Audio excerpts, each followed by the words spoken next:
కొందరు వైసీపీ నాయకులు ఇంకా తమ తీరు మార్చుకోవడం లేదు. చిత్తూరు జిల్లా కుప్పంలో గుట్టు చప్పుడు కాకుండా బియ్యాన్ని అక్రమ రవాణా చేస్తున్నారు. వైసీపీ వార్డు సభ్యురాలు మదమ్మ తమిళనాడు నుంచి కర్ణాటకకు అక్రమంగా బియ్యాన్ని తరలిస్తుండగా పోలీసులు పట్టుకున్నారు. తమిళనాడు నుంచి అక్రమంగా సేకరించిన 1.5 టన్నుల బియ్యాన్ని పోలీసులు స్వాధీనం చేసుకున్నారు. బియ్యాన్ని తరలించేందుకు ఉపయోగించిన వాహనాన్ని సీజ్ చేశారు. ఆమెపై ఇప్పటికే పలు స్టేషన్లలో కేసులున్నాయని పోలీసులు తెలిపారు.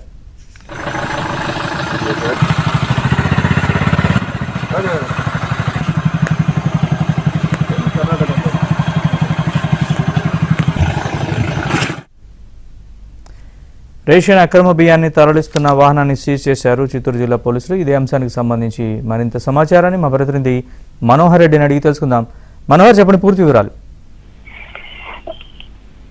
నరేష్, తమిళనాడు కర్ణాటక సరిహద్దు ప్రాంతాల్లో ఉన్నటువంటి ఏదైతే ఈ కుప్పం ప్రాంతం నుంచి జోరుగా ఈ రేషన్ బియ్యం అనేటువంటి తమిళనాడు నుంచి కర్ణాటకకు అక్రమంగా రవాణా అవుతున్నటువంటి పరిస్థితి మనము రోజు కూడా చూస్తూనే ఉన్నాం. అయితే దీనిపైన పోలీసులు కూటమి ప్రభుత్వం అధికారంలోకి వచ్చిన తర్వాత ప్రత్యేకమైన దృష్టి పెట్టడంతో వైసీపీకి చెందినటువంటి వ్యక్తులు ఈ సరఫరా చేస్తున్నట్లు అనేక సందర్భాల్లో కూడా పోలీసులు కేసులు నమోదు చేసినటువంటి పరిస్థితి. ఇదే క్రమంలోనే కుప్పం మండలానికి సంబంధించినటువంటి చక్రనత్తం పంచాయతీ కూసూరు గ్రామానికి చెందినటువంటి వైసీపీ వార్డు సభ్యురాలు మాదమ్మ 1.5 టన్నుల రేషన్ బియ్యాన్ని సుమోలో తీసుకుని తమిళనాడు నుంచి ఈ బియ్యాన్ని సేకరించి కర్ణాటకకు తరలిస్తున్నటువంటి పరిస్థితుల్లో స్థానిక పోలీసులు ఈ అక్రమ రవాణాను పట్టుకున్నటువంటి పరిస్థితి. దీనిపైన సుమోతో పాటు రేషన్ బియ్యాన్ని కూడా స్వాధీనం చేసుకున్నారు. ఆమెపైన కేసు నమోదు చేసినటువంటి పరిస్థితి.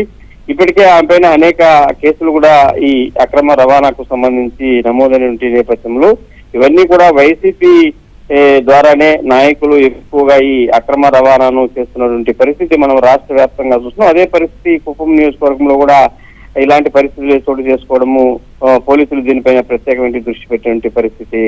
Naresh, right Manohar, thanks for the update.